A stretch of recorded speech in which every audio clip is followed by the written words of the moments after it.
পর্যন্ত পয়সা তারপর থেকে বর্ষ ছিল একজন যা 2 টাকা না 2 টাকা করছো বলছি ইয়েতে বলছি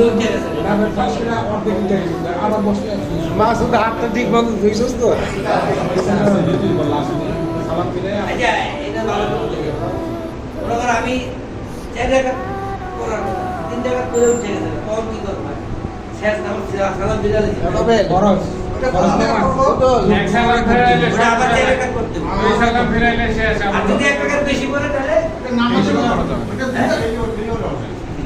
পাবেল কিন্তু সুন্নত এই তুই জানো যে শাহরিয়ার সুন্নতের ক্ষেত্রে আবার এটা ধর একটা দুদুর্মনা মনের মধ্যে একটা সন্দেহ যে আমি 2 টাকা বললাম না সবাই ছবি তুলে এর ক্ষেত্রে একটু সমস্যা কিন্তু ফরজের ক্ষেত্রে তোমার সন্দেহ দূর করতে হবে দুবে ভাই কি কও আচ্ছা যোগ্য হয়ে গেছে মুক্তির দিকে কি তো মত যে তুই যাও না তো হুজুরে সেলিম কইছে ভবিষ্যৎ মাজারের কি মুক্তি চাও আমি সেটা মেঘ খাবো মুক্তি ফেরা তো আমি হুজুরের কাছে আমি নামাজ পড়ে একবার সালাম ফিরে ওরা আমি কয় টাকা করছি আমার ঠিক ছবি নিয়ে বুঝতে হবে। তুই কি খাবি না তাড়াতাড়ি না